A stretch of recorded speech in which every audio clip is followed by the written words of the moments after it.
Hello friends, இந்த வீடியோவில் ஒரு புது சப்ளை பார்க்க போகிறோம். ரொம்ப ஈஸியான ஒரு கான்செப்ட் இது. என்னென்னு பார்த்தீங்கன்னா, ஜீரோ ரேட்டட் சப்ளை. ஜீரோ ரேட்டுன்ட்டாங்க. ஸோ எவ்வளோ ரேட்டுன்னு உங்களுக்கு எல்லாருக்குமே ஆட்டோமேட்டிக்காக தெரிஞ்சிருக்கும். எவ்வளோ? ஜீரோ. ரேட் இல்லை.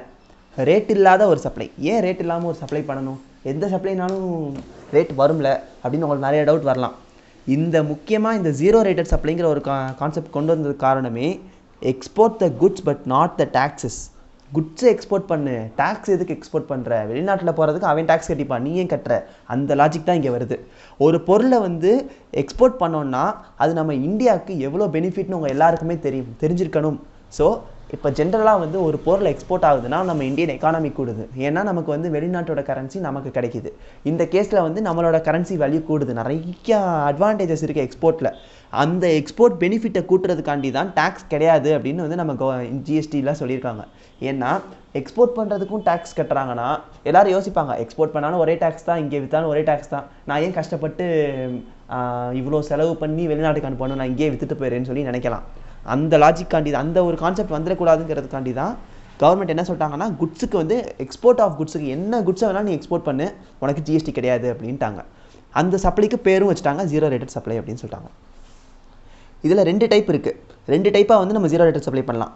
ஃபஸ்ட்டு பர்ச்சேஸ் பண்ணுறப்ப ஒரு பொருளை வாங்கிட்டு விற்கும் போது அதை ரீஃபண்ட் கிளைம் பண்ணிக்கலாம். நான் கட்டின டேக்ஸை ரீஃபண்ட் கிளைம் பண்ணிக்கலாம். சேல் பண்ணுறப்ப டேக்ஸ் கட்டுவேன், ஆனால் கட்டிட்டு கொஞ்ச நாளில் திரும்ப அதை ரீஃபண்ட் எடுத்துக்கலாம். அதுதான் pay tax on output and take refund of output. அடுத்து இன்னொரு கேஸ் என்னென்னு பார்த்தீங்கன்னா, don't pay tax on output நீ சேல் பண்ணுறப்ப டேக்ஸே கட்ட வேணாம், ஆனால் ரீஃபண்ட் எடுத்துக்கலாம். இது என்ன லாஜிக் பார்த்தீங்களா? எக்ஸ்போர்ட்டும் பண்ணிவிட்டு டேக்ஸை நம்ம கையில் வாங்கிக்கலாம். இந்த இதுக்கு தான் நமக்கு ஒன்று கொடுக்கணும். லெட்டர் ஆஃப் அண்டர் ரைட்டிங் அப்படிங்கிறத நம்ம எக்ஸ்போர்ட் பண்ணுறதுக்கு முன்னாடியே கொடுக்கணும்.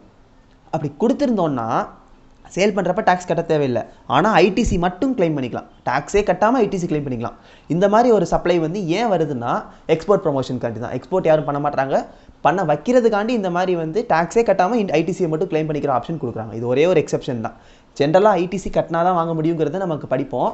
ஆனால் இந்த எக்ஸ்போர்ட் கேஸில் மட்டும் கட்டாமையே நம்ம ஐடிசியை ரிட்டர்ன் கிளைம் பண்ணிக்கலாம். அடுத்து supply to a special economic zone. Special economic ஜோனையும் ஜீரோ ரேட்டட்னு சொல்கிறாங்க. ஏன் ஸ்பெஷல் எக்கனாமிக் ஜோனுக்கு சப்ளை பண்ணாலே ஜீரோ ரேட்டட் சொல்கிறாங்கன்னா, ஸ்பெஷல் எக்கனாமிக் ஜோன்னாலே எக்ஸ்போர்ட் ப்ரொமோஷனுக்காண்டி கொண்டு வரப்பட்ட ஒரு ஏரியா தான். ஸோ அந்த ஏரியாவுக்கு ஒரு பொருளை நம்ம சப்ளை பண்ணோன்னா நம்ம ஜென்ரலாக ஆட்டோமேட்டிக்காக நம்ம அதை வெளிநாட்டுக்கு சப்ளை பண்ண மாதிரி தான் அர்த்தம். ஏன்னா அங்கேருந்து வெளிநாட்டுக்கு தான் அது போகுது. அந்த கேஸில் ஸ்பெஷல் எக்கனாமிக் ஜோனுக்கு நம்ம சப்ளை பண்ணுற ஒரு பொருளுமே ஜீரோ ரேட்டட் சப்ளை தான் அப்படின்னு சொல்கிறாங்க. அப்புறம் டாக்ட்ரின் ஆஃப் அன்ஜஸ்ட் என்ரிச்மெண்ட்.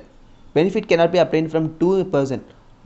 ஒரு சப்ளைக்கு 1% கிட்டக்கு தான் பெனிஃபிட் கிடைக்குமே தவிர 2%க்கும் பெனிஃபிட் கிடைக்காது.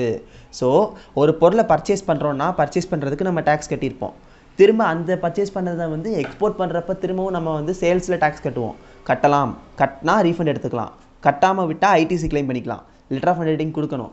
இதனால எக்ஸ்போர்ட்டர் யார் பண்ணுறா அவருக்கு மட்டும்தான் பெனிஃபிட்டே தவிர மீது 2-3 பேருக்கு பெனிஃபிட் கிடைக்காது. யார் கொடுப்பான்னு கேட்டிங்கன்னா கவர்மெண்ட் கொடுக்குறாங்க. ஏன் கவர்மெண்ட் கொடுக்குறாங்க?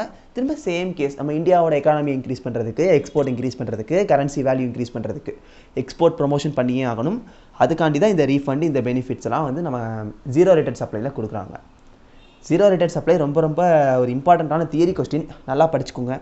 ஏதாச்சும் டவுட்ஸ் இருக்குன்னா கமெண்ட் செக்ஷனில் கேளுங்க. மறக்காமல் சேனலை சப்ஸ்கிரைப் பண்ணிடுங்க. Thank you friends.